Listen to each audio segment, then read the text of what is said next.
Man, I'd love to be someplace where people just break out dancing to Bill Haley and the Comets.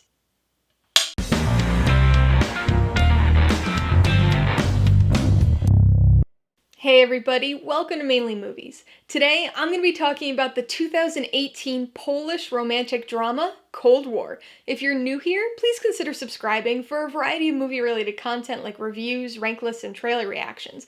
All my reviews include a breakdown of the pros and cons, my rating, and some tailored film recommendations, so be sure to watch through to the end of this video for all that extra content. Cold War stars Joanna Kulig and Tomasz and was directed by Pawlikowski. Taking place over roughly a decade, it tells the story of the tumultuous affair between the Polish musician Victor, played by Tomasz, and performer Zula, played by Joanna Kulig. Come award season, there always seems to be a handful of films that I just do not understand the praise for. 2018 was a particularly bad year for that, and Cold War was the biggest offender.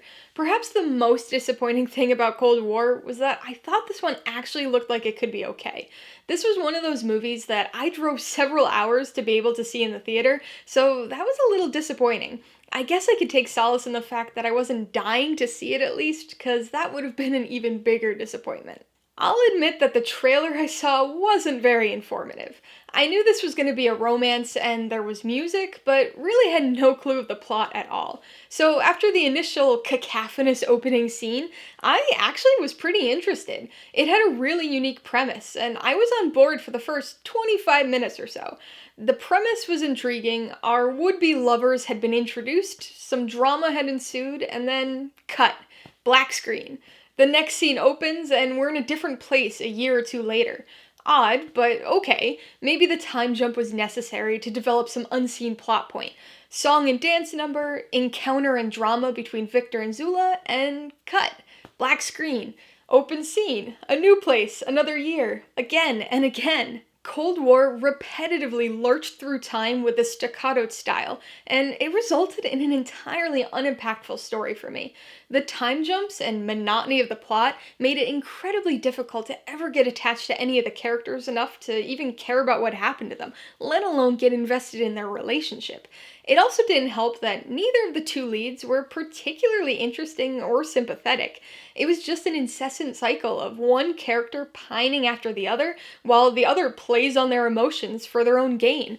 Reverse, rinse, and repeat. The toxicity of the relationship was so off-putting that there wasn't a moment in the film where I actually believed that these two characters cared for one another, which just made the film structure all the more frustrating. So, why the near universal praise? I have no idea. The plot's pretty atrocious, so the only things that this film's got going for it are the technical elements.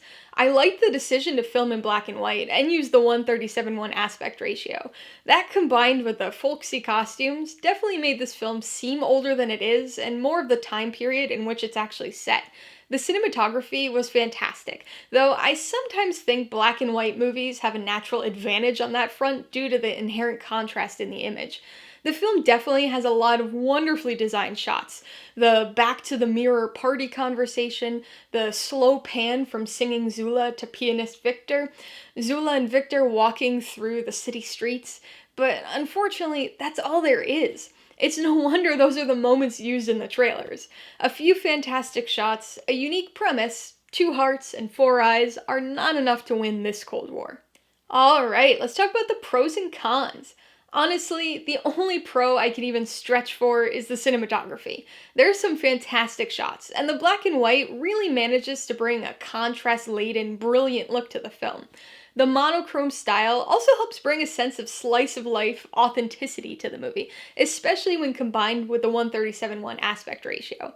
Oh, I guess the second pro is that it's pretty short, at an hour and 25 minutes, though it certainly doesn't feel that short. Unsurprisingly, the con side is a bit heavier for this one. The biggest issue is the staccato timeline presentation.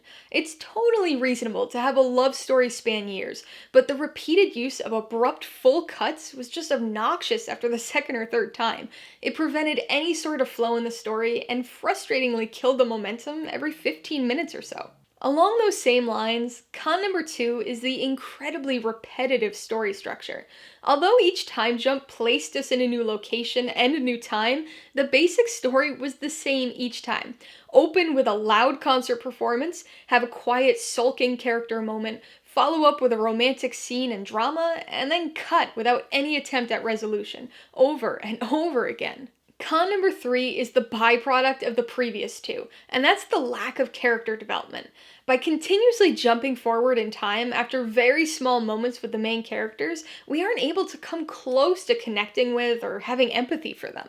I never felt like I pulled anything substantial out of their personalities other than jealousy, conceitedness, and a hint of dependency, resulting in a pair of characters I couldn't wait to stop watching. Before I give you my rating and recommendations, I want to remind you that if you're interested in buying Cold War or any of the films I mentioned today, I do have affiliate links for all of them in the description below. I get a small commission from anything you buy using one of my links, so I'd really appreciate it if you'd use them if you're in the market for any of these movies. I'm gonna give Cold War 1.5 out of 5 paws. It's a good-looking film, but it rings entirely hollow. A beautiful thin shell is not enough to make up for the complete lack of substance at the center of this disjointed sequence of repetitive vignettes. I honestly have a really hard time recommending this film to anyone. I suppose if you're interested in the cinematography side of film, this might be worth a watch just for a look at some decent modern black and white photography. But there have been other films, like Roma that same year, that did just about everything better. I gotta say though, that I can't recommend this to anyone based on the plot alone. If you liked Cold War, I'd recommend you check out the Before trilogy for a much better set across years and places love story. These films are all about character development, and you still get the time factor thrown in too. If you enjoyed the cinematography, I definitely recommend Roma for some more fantastic shots in black and white photography. And if you were intrigued by the unusual aspect ratio, you might want to check out The Lighthouse for not only an atypical ratio, but also some more black and white cinematography. Alright, a couple questions for you guys. Number 1, have you seen Cold War? If so, what'd you think of it? And number 2, what's your favorite modern movie that's filmed in black and white? Be sure to leave your answers in the comments below so we can get discussion going. Alright, so if you got some enjoyment, insight, or information out of this review, I'd appreciate it if you'd hit that like button. And if you haven't done so already, please hit subscribe while you're at it to see more videos like this. Till next time, this has been Alyssa with Mainly Movies, the way life should be.